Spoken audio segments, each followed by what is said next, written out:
Nandini won't lie. She was nervous when she walked into the conference room. She was facing some very powerful people. There was a lot of money at stake. The conversation she was about to have was worth millions of dollars being signed over. Nandini breathed a calming breath, took her seat in the plush leather chair, and the game began. Some people love negotiation, some people loathe it, some people simply do it. But few people have a clearly defined strategy when they walk into a negotiation. They are simply there to show up, get it over with, and hopefully win the deal. Coming to a consensus and closing a deal both rely heavily on the ability to negotiate. Finally, Nandini shook hands and with sly smile she moved back as she has secured $500 million contract for her company. So, exactly what happened and how she negotiated with the most powerful people from the industry. Negotiation isn't a skill that arises from nothing. However, it requires a technique to properly execute and usually demands understanding of the other person to some extent. The genuinely great negotiators always get what they want, while offering the other side enough to compromise on without losing faith in the deal. Let's analyze the best negotiation techniques employed by Nandini. Build rapport first. In addition to being a business owner or professional, you are a human being. Human beings like to work with people they know, like, and trust. Rapport is critical in the negotiation process because when done correctly, it fosters trust, understanding, and communication. The best negotiators know that building rapport first helps ensure they get what they want and that without it, they may not. Offer something of value. Successful negotiation is about getting everyone to feel like they have won. If, for example, you have been offered a desirable job but wish to negotiate salary, make it worth an employer's effort by offering something of value. Couching a reasonable request for a higher salary with, "If you can meet me on this, I'll sign the offer today," can give an employer a compelling reason to go to bat for you. Focus on obtaining a win-win. Negotiation outcomes are win-win, win-lose, and lose-lose. Should you want a win-win outcome, first decide on the wins that would work for you. Second, brainstorm potential wins that would appeal to the other side. Third, plan how these opposing positions could foster your win. At the negotiation, rearrange your steps. Learn the other's desired win. Roll out your plan. Work through to win-win. Make the negotiation about them. If you want something, you need to determine how that something is good for the person that you want it from. If you can figure out how they will benefit from giving you what you want, then you have learned the most important tip in negotiation. You are no longer negotiating. Now you have become good at presenting the value proposition of what you are selling. Don't take it personally. Never take anything personally during negotiations. While an offer affects you personally, the offer itself is not personal. What others are willing to pay says far more about how they value the job than how they value you as a person. The more objectively you can look at the offer, the more effective you'll be in negotiating your proposition. Determine what you are worth. Truly think about the value your proposal brings on the negotiation table.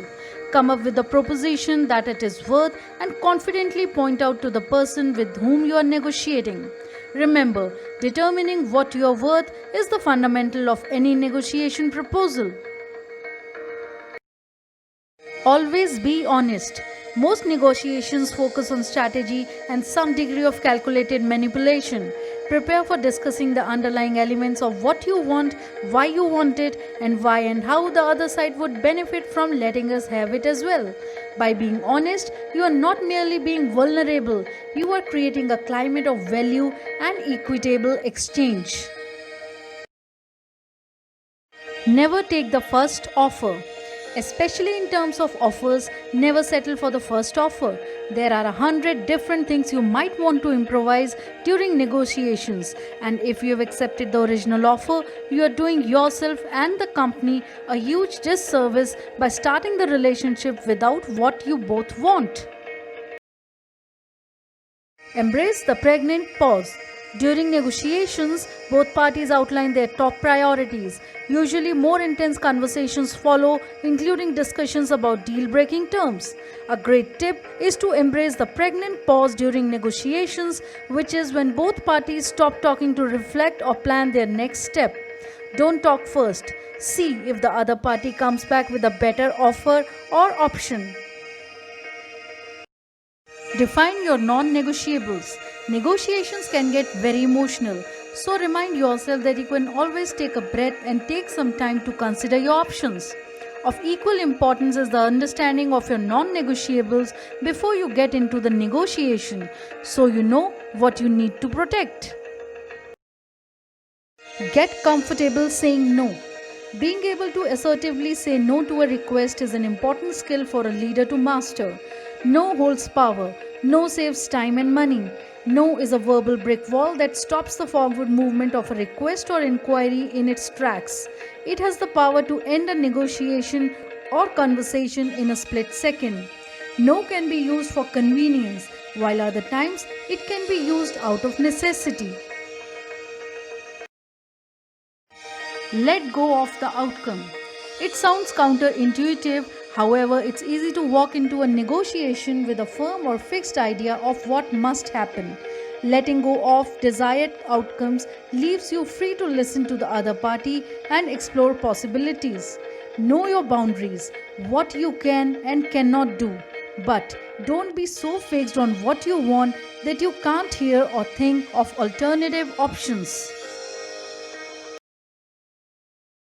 Understand the big picture.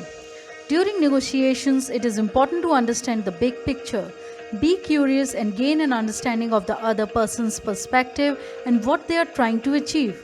The information gained can be used to have meaningful communication among the involved parties and shape the negotiation process to your advantage by generating creative solutions that meet the interests of all parties involved.